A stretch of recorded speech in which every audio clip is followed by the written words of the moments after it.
Are you turning to food for comfort and using food as an escape to feel better? I get it. I've been there. If you want to find peace within yourself and respond to emotions in a healthy way, you're in the right place. Today I want to share with you how to stop using food to cope if you're eating your feelings away. In the first and second part of this video, we're going to talk about some of the foundations that we get to cover so that the third part makes sense and we have context. So part one, we're going to be talking about understanding your feelings. Part two, we're going to talk about understanding your behavior at a deeper level. We'll talk about human emotional needs as well as strategies and see how that fits into part three. Part three, we're going to put it all together to find the root cause. Hey guys, it's Dr. Joss. I've healed from over a decade of binge eating, and now it's my passion to help others do the same. If you've tried everything to stop binge eating and nothing has worked, check out my Kickstart to Food Control guide. In my binge eating recovery, I was so disconnected from my body and my feelings. Have you ever noticed when you're being asked, how are you feeling? Usually we say busy, okay, fine, and good.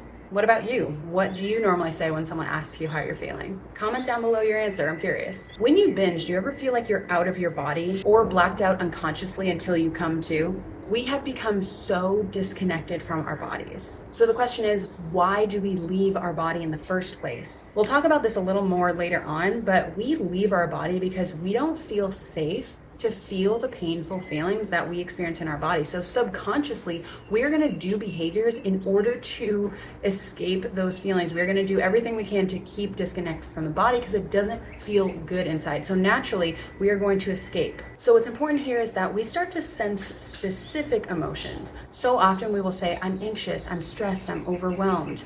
But what if you got curious about the more specific emotions that you were feeling? Maybe it's self-conscious, maybe it's intimidated, maybe it's guarded, defensive or distrustful, obsessive or incapable, or even useless. I invite you to write down which ones you resonate with of those more specific emotions. And then sometimes we might say, I feel bad or horrible or not good or tired. So similarly here, write down what specific emotions you might actually resonate with the following list instead of those more generic words.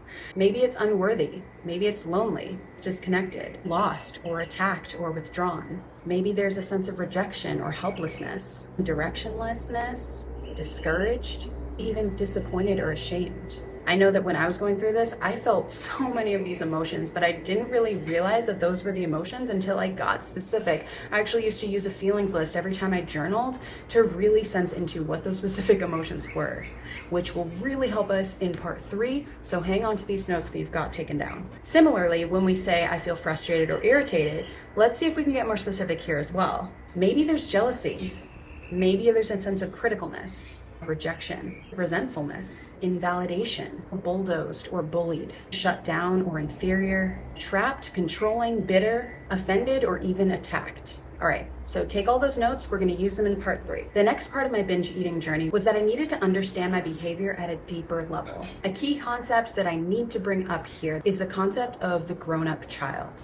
So when I say this, it's really important to understand that there's no point in our life where we just become an adult. That's just not a thing. We are literally all grown-up children. Until we have addressed our root issues, those issues are still there. They don't just go away. We cannot pretend they just didn't happen. Our subconsciousness is going to try and control our behaviors now in order to meet our needs the same way we tried to get them met when we were younger, when we were less resourced and in a different situation. She's currently driving our behaviors in the only way she knows how, which is escape.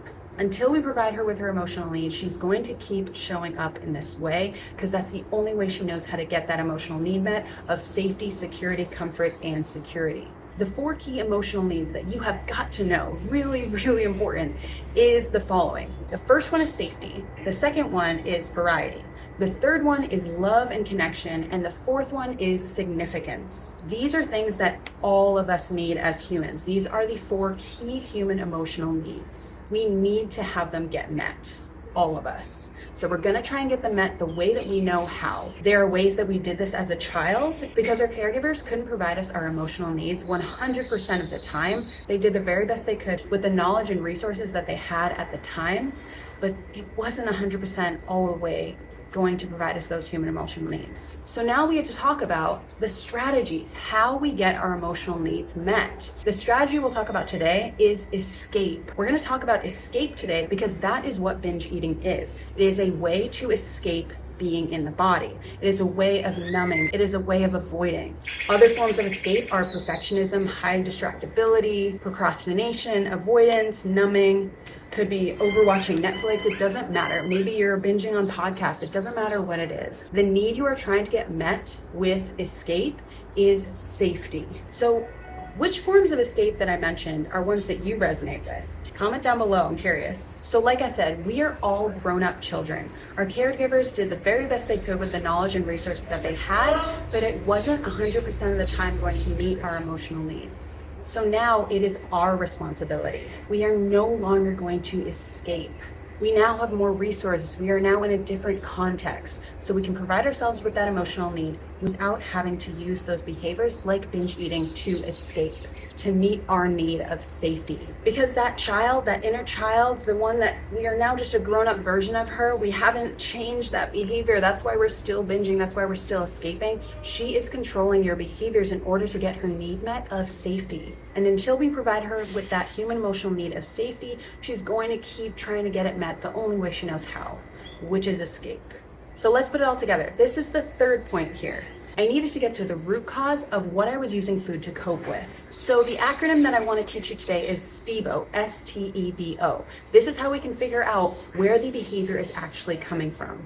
So the S stands for strategy, the T stands for the thoughts, E stands for emotions, B stands for beliefs, and O stands for the original incident. So let's dive into this. Feel free to grab a piece of paper and write this down with any of the notes you might have taken up to this point. So in this circumstance, like we talked about, the strategy is escape here. The strategy is now manifesting as binging, right? That is the form of escape that we talked about. So the T stands for thoughts. What are the thoughts that are leading to that strategy? What are the thoughts that are recurring in your head over and over again that might be fueling that behavior of binging, of escape? The T might be, I have no willpower. I can't handle this. I was terrible. What's wrong with me? The E stands for emotions. What are the emotions that are fueling the thought, that are fueling the strategy, right? So the emotions that might be causing the thoughts of, I have no willpower. I can't handle this. I did terrible.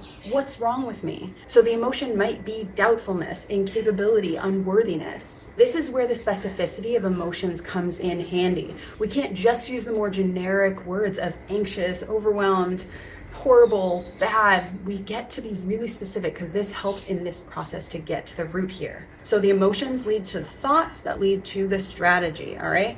So now we get to go to the B. The B is the belief, the lens that we look through the world with. Those beliefs came from an original incident, which we will get to next. The belief is potentially, I'm a failure. This one is so common. This is what almost all of my clients struggle with, is that belief of I'm a failure. So that belief came from somewhere. The beliefs that we have in this world are created by the meaning that we make out of past events. Usually those meanings come from between the ages of 0 and 6. Those are where we are sponges about learning about who we are in the world and how the world works. And we're going to formulate beliefs and lenses about how to understand the world and how we fit into it. So that belief might have come from an original incident. So the original incident here, we're going to talk about in just a moment. So what's important here is before we even go to the original incident to figure out where that's coming from, we need to establish a safe place first. So take time with this exercise. You can feel free to pause the video as you need to, but this process, it takes some intention here, okay? So what you first get to do is establish a safe place for you to go with that little one, with that inner child, with that part of you that is controlling your behaviors and needs to get her needs met of safety, security, stability, and comfort. So identify a place where you might have felt like you could be yourself, where you felt safe when you were little. Maybe it was underneath a willow tree. Maybe it was in the corner of your room. Maybe it was in your closet. Maybe it was in a field beside your house. Maybe it was in a sandbox outside your house. Wherever that was. And if you can't really think of a place that you remember, then imagine maybe what it would have been, what it might have looked like. Okay, so get that in your mind's eye. And then we will get to the second phase. So now establish your inner wisest adult. So really feel into that now.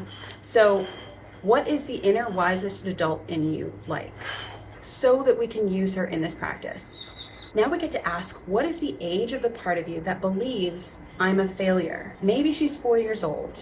So I invite you to take a moment to close your eyes if you feel safe to. I invite you to envision that 4-year-old about 10 feet away from you. What you're going to do is bring in your inner wisest parent to observe this little one from 10 feet away. So you are not that little one, you are observing her as your inner wisest adult. So envision that. Notice what she might look like, where she might be, who she might be with. She has this belief that she's formulated that she is a failure. What we get to do now is invite her into that safe place that you established earlier. So I invite you to come a little closer to her so she sees you, she notices you. She's a little confused but also curious. You come closer to her and maybe you bring her into a big embracing hug. Maybe you offer her your hands to hold. Maybe you sit next to her. Maybe you give her a big embracing bear hug. And I invite you to do that now, if you feel safe to do that, offering that to her.